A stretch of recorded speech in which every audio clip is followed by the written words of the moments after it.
this is not the same kind of AI that maybe I hear about in the news. It's not going away, so we've got to learn how to use it well. Because if you make a mistake, it's people's trust that you've lost, and that's concerning. Yeah, it's kind of like that, buckle up, hang on, because things are going to start to move really fast.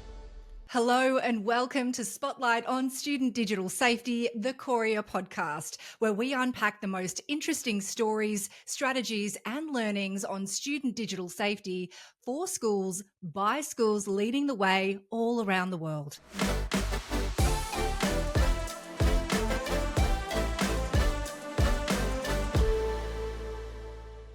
I'm Yasmin London, and I'm incredibly excited today to welcome you to our spotlight guest, Rachel Yurk from Pewaukee School District. Welcome, Rachel. How are you going today?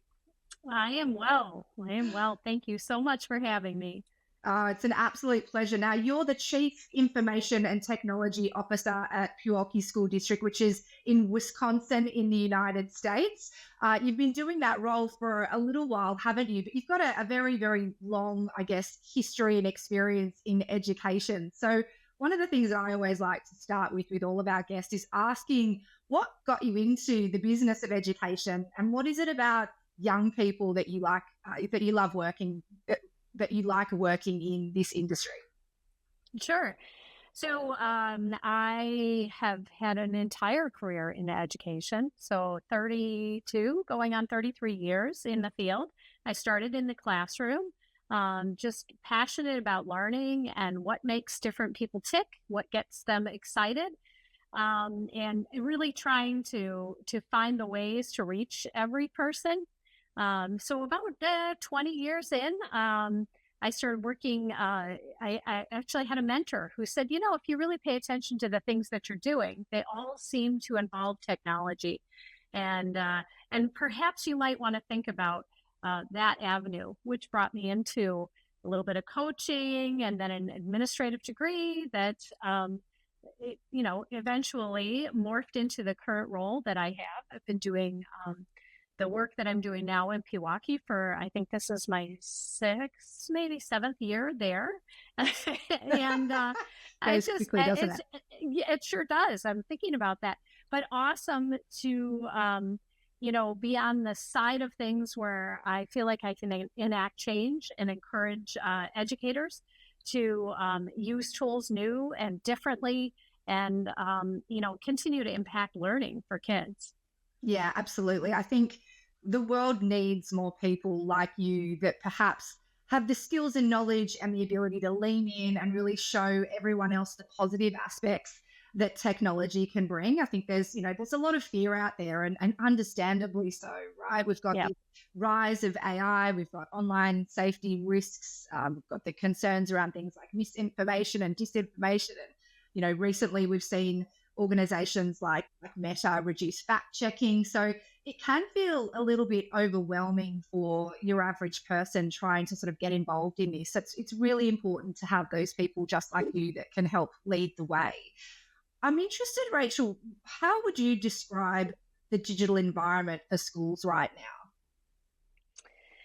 Well, I mean, we're coming out of COVID where there was a lot of learning at home, learning, just as you and I are speaking tonight, being very screen rich. And although facing and seeing one another, it's not that same face to face in person. So coming off of that, our teachers are kind of have the knowledge of some new skills that they can have, and what can they do to really make a change. But at the same time, they desire so much to spend time with kids, the face to face. And so it's now finding that delicate balance of, many tools that we know excite kids and get them, really just engaged in learning. But at the same time, we know there's that delicate balance of too much screen time, as well as, the safety side of things. Where do you draw a line and say, not, this is not for you, maybe not yet. And then, even more challenging, how do we help them learn about things that maybe they're not old enough to do? And so that when the time comes, they're still ready for a world that's going to be, that's going to have that be a big part of it. I mean, like AI is, for example, AI is not going away. It's here now, and we're all going to be working in our fields more and more in AI. But there's a whole lot of AI that's just not appropriate for our students. So how do we help them learn about that? How do we bring about that personal side of things while still taking advantage of what it offers for teaching and learning? What do you do for educators that you work with in your district? Because you spoke earlier about the power of mentoring and coaching and how that's really impacted you in a positive way. Knowing that all of these educators and school leaders are feeling, in the middle of sort of a rock and a hard place, if you will, Yeah. what sort of advice do you give them in terms of managing their mindset? How they can help students prepare for a world that they're not old enough to understand yet, but we know that we need to build those skills so that once they're sort of dropped into the world of social media or technology or AI, that they've got a foundational base. What advice do you give them? Wow, that's a big ask. Um, Lots of advice is around being sure that you yourself know and understand things, and you maintain being a learner yourself. We never stop learning, and our educators are no different. If we only took those things that we learned when we were in school to become teachers, we wouldn't stay effective teachers throughout our careers. So there's that big shift of hey, technology is going to just keep coming. Our school district is very focused on strategic planning, and so as one of the process owners in the district, I maintain 2 strategic planning goals, and we are very careful about implementing processes that help us stay innovative in 2 areas. One being future ready, which is really what we're talking about, being ready for a future that we may or may not even know what that looks like, and so that's always something we're trying to achieve. And then just sustainability of good quality teaching and learning and pedagogical practices, all of that sort of thing.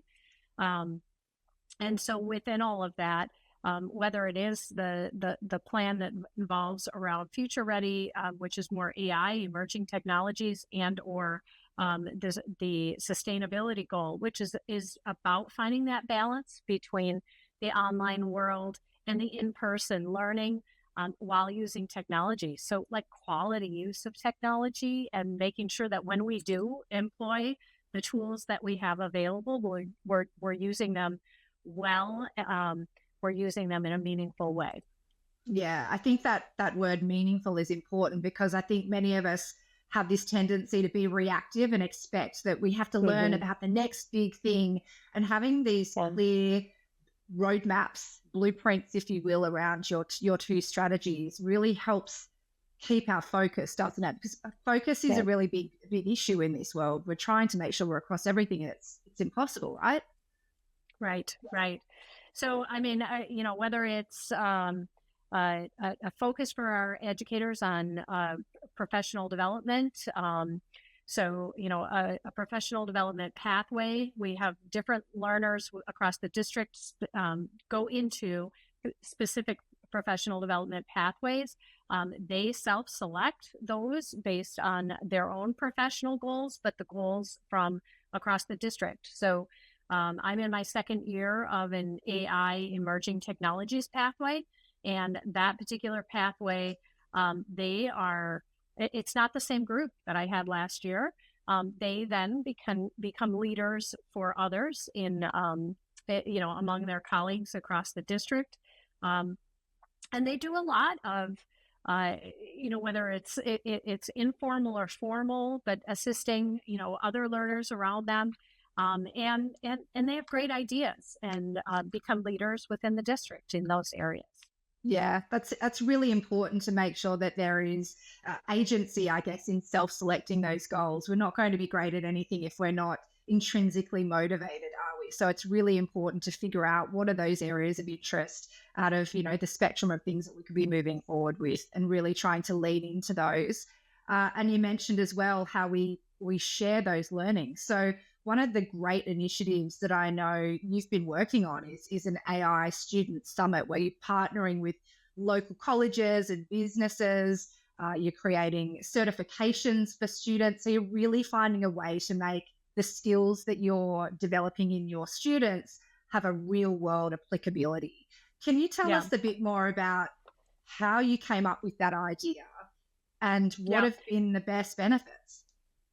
So, about this time last year, after a year-ish of beginning our strategic plan around artificial intelligence, we had developed guidance for students and staff. We had developed ethics for students and staff. We had done professional development, for not only our staff, but learning sessions for our school board to be behind us and support us in the work that we were doing as well. And we recognized we had other districts around us who were very interested in all of those documents, all of those things. How are you still doing the work you're doing when students really are not old enough to engage in any of the artificial intelligence things that we were talking and learning about? And so all of that was happening through teacher example. So maybe kids can't work with large language models, but their teachers can, and they can produce information and be transparent. This, I didn't create this, I generated this, and we're going to learn through that. And this is how I did it. And so as we started looking at that and getting more and more questions from areas, we thought the idea was, what if we built a summit where educators from around our area in Wisconsin could learn together, find out about how we were changing some of our practices, how we were saving time, being more efficient, more effective, and freeing up time in the classroom that our educators would normally spend on some things so that they could have more of those face-to-face personal interactions with kids. So that was kind of our dream. And last August, we did our first AI summit. We partnered with the Technical College. Waukesha County Technical College is borders right up to our property. And so we already had a partnership with them. At the same time, they were launching an AI lab and doing all sorts of certifications. I think they have 3 different certifications in a variety of artificial intelligence certifications that it's a 2-year program that they run there. And so it seemed like a natural, comfortable place. We could talk about how students can leave our organizations, or really a K-12 organization, and continue on learning in those ways. We had a business panel that spoke from our area, and business leaders came, and they talked about how AI is already in their businesses, providing kind of that relevance of, like, why are we doing what we're doing, and just that we can't afford to wait for other tools to come about. We already have students graduating, going into fields and having experiences where if they're not using it, they will be asked to. And if we don't teach them how to be ethical and proper in their use, then they're going to falter, and we will have missed for that. So that summit came about really within that. We're looking at, again, doing that again next August, opening it up with more of a leadership track, so that one of the powerful things about our implementation of AI in the district has been support from the superintendent, the school board, the community, staff. One of the things we've measured has been really not only what are we doing for those people that self-select to be in a professional development pathway, but across the board, all of our teachers. And so surveying our staff and, what is your comfort level with AI? And that's one of our metrics that we're keeping track of. We're not expecting that every educator in the district is going to be 150% on board, gung-ho, ready to implement any part of AI into their work. but are they growing in a comfort level so that they can start to see the importance and the relevance, and that are we helping those people that maybe are fearful, getting Yeah, more comfortable with it, seeing the positive absolutely. side, right? Well, I think that word relevance is so important because that's where we see that real world applicability, as we mentioned before. So when you were speaking to businesses and when they came in and spoke, what were the ways they were using AI in their businesses that I guess were important for students and for staff to know? Mhm. Mhm. Um, well, they definitely hit upon that whole ethical use, and they talked about how, by no fault of ours, right? I mean, like, AI has not been on the scene long enough that we've failed to help kids to know how to use it ethically, but they've had to take on some of that responsibility, and how they really they desire that idea of, digital citizenship and just understanding of how you use tools and when and where and how and so on, is critical. They're using it a lot in, analysis of data. The speed at which AI can take in large quantities of data and come to conclusions and understanding is something, that, almost all of the businesses that we had come in said, we cannot top that. They wanted us to realize, like, hey, we're still going to need people to do the same jobs. The same job titles may not be used, but there's still people who are, facilitating the work. It just is probably going to happen at a much faster speed than they've ever been able to do that. So yeah, it's kind of like that, buckle up, hang on, because things are going to start to move really fast. And yeah, our understanding became, wow, if our students aren't ready for that, if our students aren't familiar with it, then some other individual will be selected, and we of course want what's best for those kids that come out of our system. Well, that's what that's saying is that AI is not going to take your job, but somebody with the skills and knowledge of how to use Right. it absolutely will come along and use it. I think sometimes it is just taking that first step, isn't it? And you start to see the applicability, you start to see how it's being used, you start to Mhm. see how it is just about efficiency in many ways once we've got those safety frameworks really right. I want to backtrack because you mentioned obviously getting the buy-in from staff members at school. That's a really important thing to consider. I think probably majority would say they're less comfortable than they are Yeah, comfortable. And in speaking to lots of educators that I know, the real draw card is the efficiencies for them. What have you found to be the greatest benefits of AI for schools, for staff members, for an individual that's in a really big sure. system? Well, I mean, our early on, some of our first like introduction to AI, it was, what we coined was, hey, coming out of the pandemic, coming out of learning all these new tools, and then anything that comes across the plate in education just seems like one more thing, and there's just a general, burnout for a lot of our teachers. A lot of our kids came out of the pandemic with some social emotional, challenges, and that who knows what exactly caused that, but we do see it on the other side. And so our teachers are tired. They don't have a lot of extra time. And really one of the things um, that was appealing was we used to say, look, we can't take things off your plate. Like, this is where we are, right? And we can't change the current status of which we're teaching in. The kids are going to keep coming. I always joke they kind of come by the busload. So you're gonna they're Like gonna it or keep not. coming, Uh, like, right. But, while they continue to come, we can automate some of those things that are on an educator's plate to give them the effectiveness and the efficiencies, um, so that maybe you do have a wide band of abilities within all of your kids. But what if AI takes content and helps you level it that much faster? Um, there's a tool that we use, a partnership that we made early on, in this journey into AI, that, within a matter of, I can do a demo within a matter of 5 minutes. it will generate a lesson plan, a sub plan based on academic standards from your state. It will, you can then ask it to create a presentation to teach that same lesson plan. So it will do 20 slides with images that is based on that.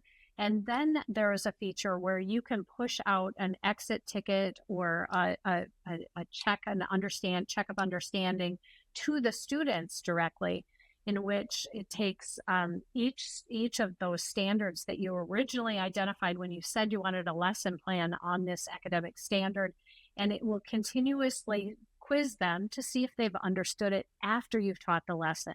And all of those tools are available and can generate all that content within 5 minutes. What's the name of that tool, Rachel, for everybody listening? They're all going to be wanting to know. Everybody wants to know. That tool is Brisk Teaching. And Brisk Teaching is a resource that works right within your Google domain. So many of our school districts are Google apps for education, and Brisk Teaching is an extension that works within the Google domain. It will boost activities out to students. So students are also able to interact with a chatbot under that comfortable shell of Boost, where the teacher can see all of it. It flags inappropriate discussions. You can pause if one student is maybe not being very good.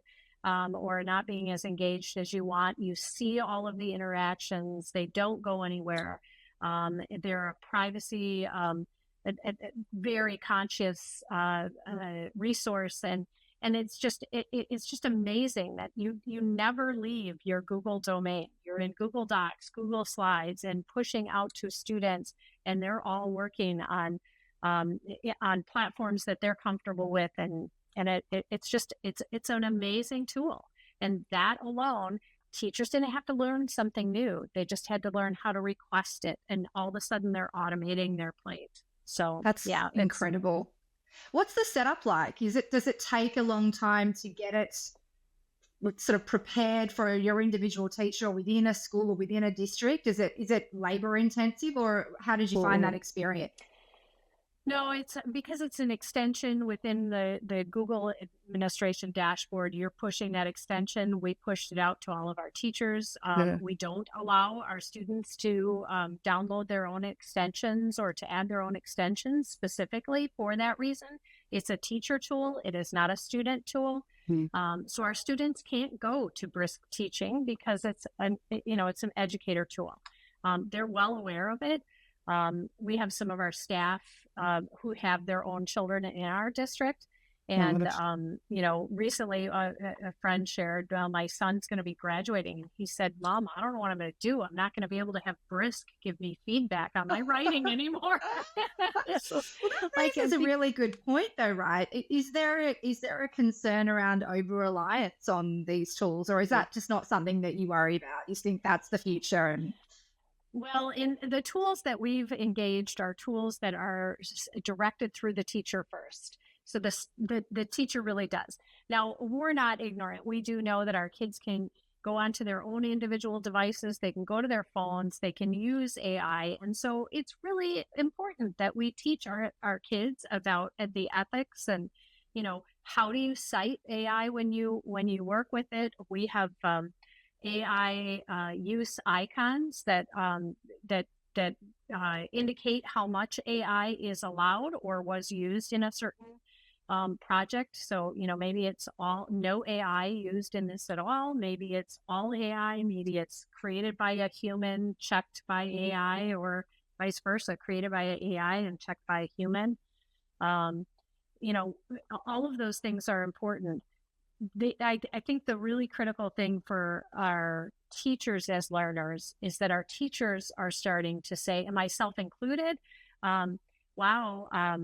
I have learned through tools like Brisk Teaching that maybe I let kids off the hook a little bit when I'm doing an assessment of kids and they're struggling, and I don't let them go through the productive struggle quite as much as a chatbot will be tenacious and not give them the answer. Sure. And, as I watch kids interact with those chat bots as it's quizzing them and trying to see what they know.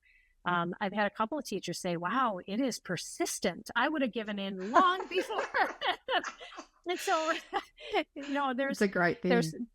yeah, that's great as an educator to be reflective. I've had some situations where I've myself had AI generate content from, work that I've done. And the content that it generates is not at all what I meant. And to Yeah. me, that's a reflection to say, wow, my clarity is not there. Mm, I mm, thought, maybe I think I know what I'm saying, but it's not clear to other people. yeah. And so I think those are the positive sides of AI. It's not all positive. Don't get me wrong. There No, are some negatives too. But, there's lots. I do think, it's not going away. So we've got to learn how Yeah. to use it well. Yeah, I think that's such an interesting point you make about what we think, or I guess perceptions, what we think we're putting out to people, and something like AI being able to mirror back actually you're not being clear about your messaging. There's For probably sure. an AI tool to fix that. I actually learned about one the other day called Prompt Genius.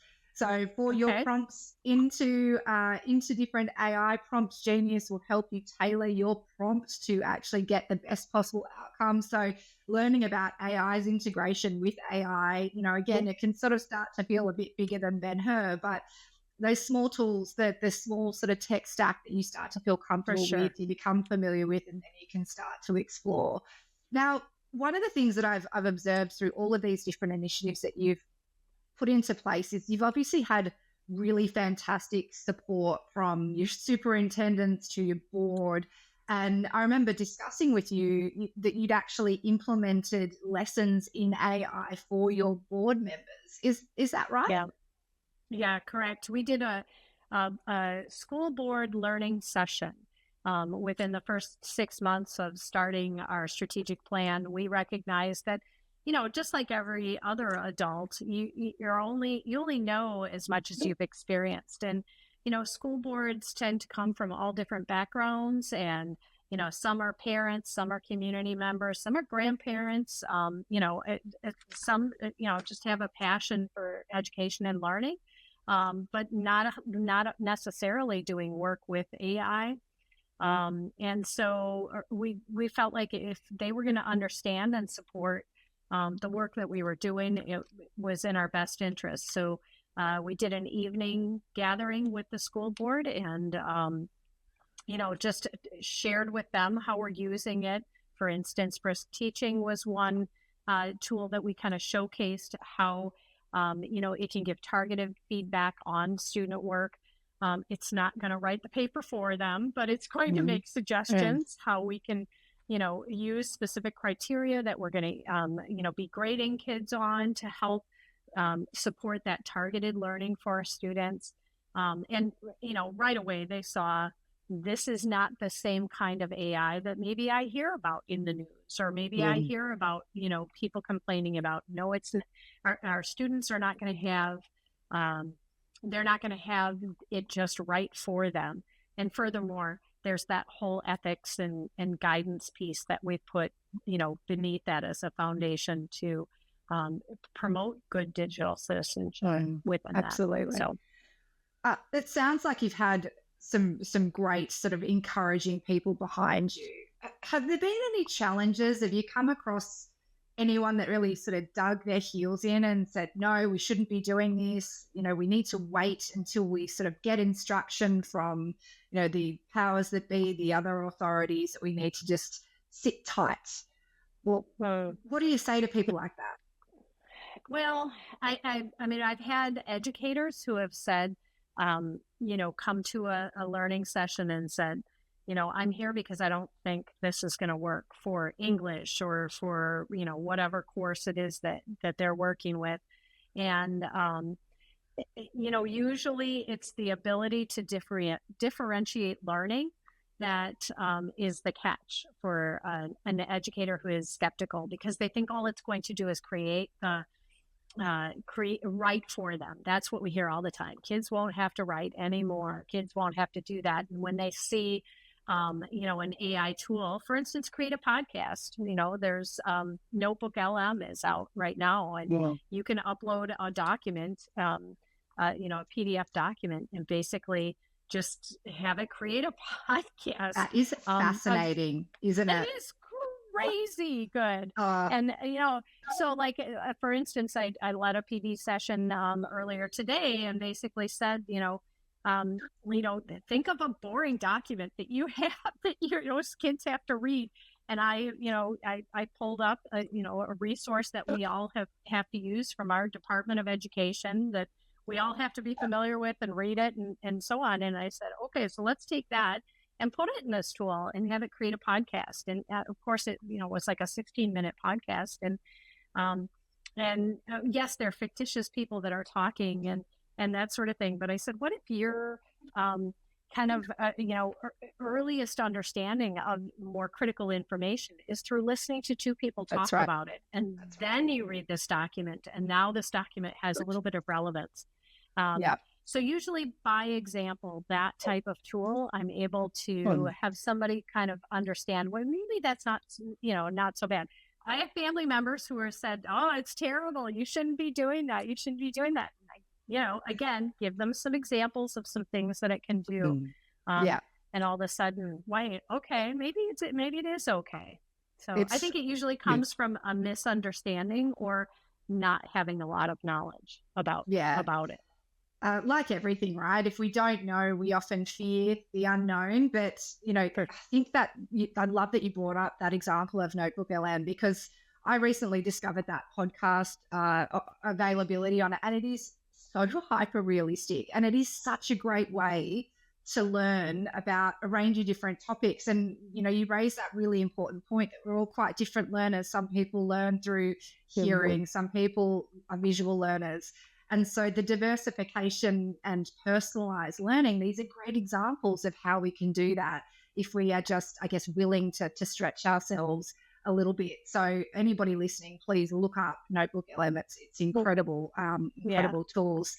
Now, is there anything, thinking about your AI Summit, how you've educated your board, how you've really brought your community together, everyone from staff to parents to local businesses, is there anything reflecting back that you would have done differently if you had your time again? I mean, you're evolving this year in August. You're going to run another summit.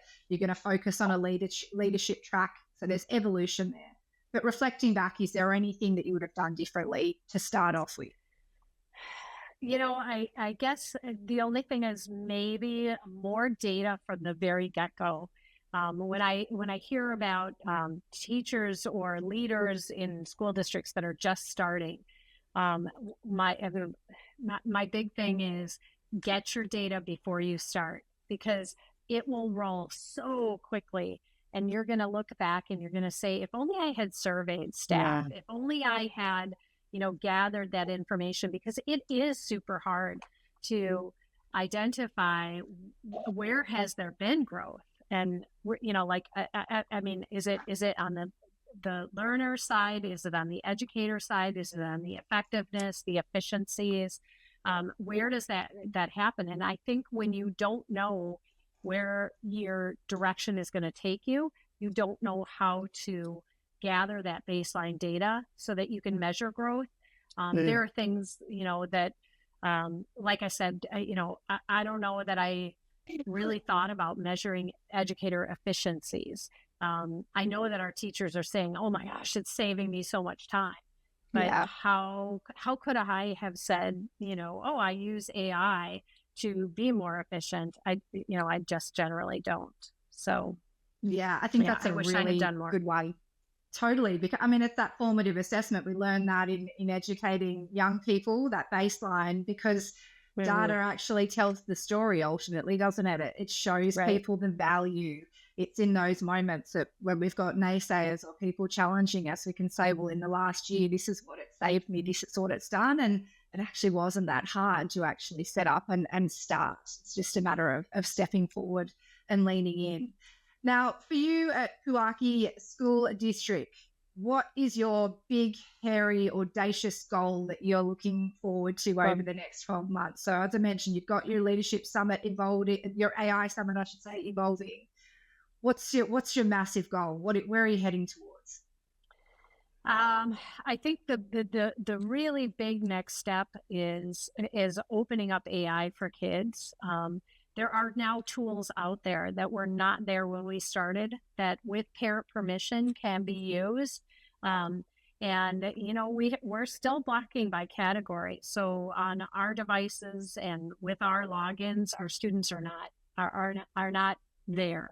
And so that's a really big next step for us is, do we feel comfortable enough that, as I've mentioned, that ethics, that comfort level with citations, that they're going to use it, to fidelity with all the ethical considerations that we want. Have they listened?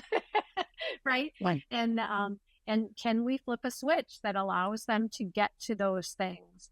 And is that going to violate trust that we've built up between, our educators or our community, or, and who and what age and when do we do that? And so that's our next big step.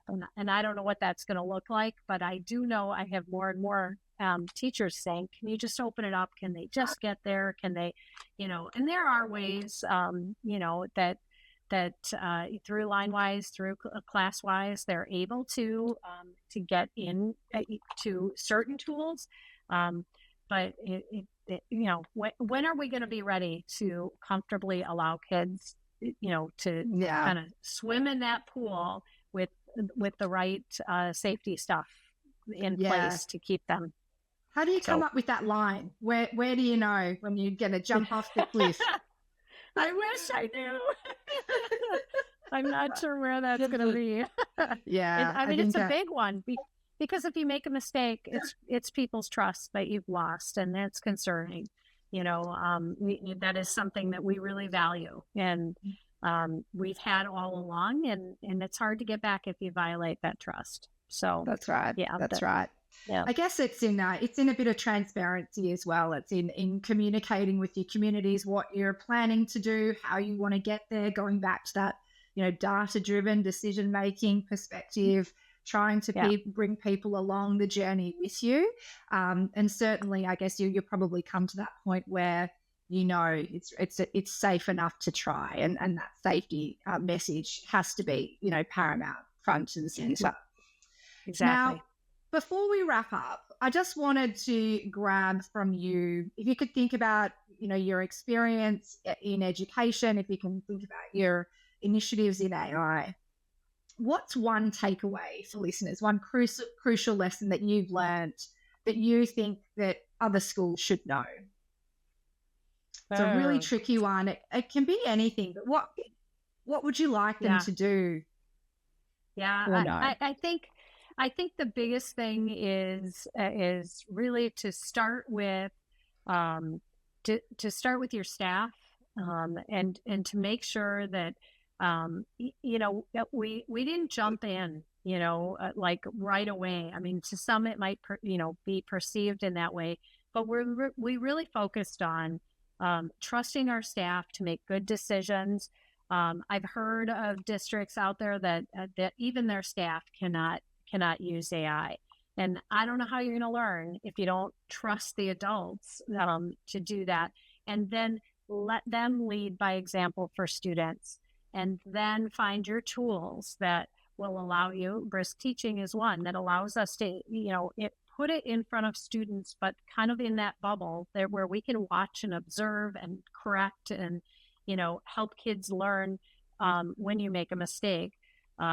This is how you recover. If we just block everything and we don't let anybody interact with it, then they're not going to be able to gain those skills. And if our teachers can't gain the skills, then we have no way of leading by example. So that would be my biggest, my biggest trick is about trusting the professionals that you have hired to do the job.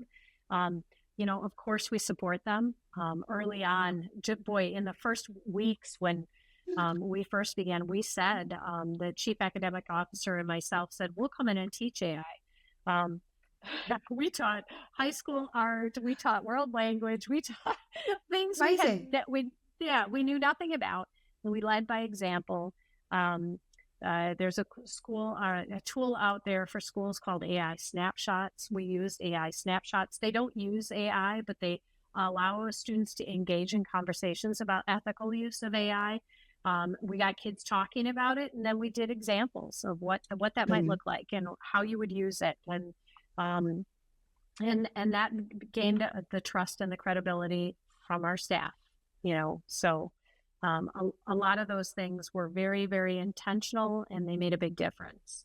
Yeah. So, That's a great word, being intentional, trusting the people in your school, letting, I guess, adults be adults and really trying to empower them because ultimately, they're the students' role models. If they're not confident, it's really difficult to instill confidence across the student body and the wider school community. So, for sure.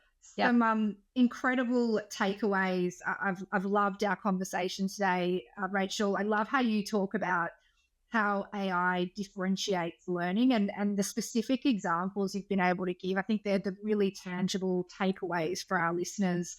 You've talked about getting your data right from the get-go. So for anybody listening today, get the basics right. The basics work if you work the basics. And it's great to be able to illustrate the improvements that you've made when you start your AI journey, really making sure that we're capturing leadership along the way. It's hard to be progressive and to get people Yeah. to approve things if they're not on the journey. So making sure that you're taking those steps to really engage them in the journey that you want to take. But incredible takeaways, Rachel. One of the things that we say at Coria is that, as the digital world evolves, so do we. And that's something that, you're obviously doing amongst others at your school district. So thank you for sharing your insights with us Thank you. today. It's been a pleasure. Yeah, of course. Of course. Thank It's you. been wonderful to talk. I enjoy the conversations. It's been incredible. I like to talk about this all day, but I know, I right? think we've got to let people get back to theirs. But it's been fantastic. So thank you for your time. Really appreciate it. Of course.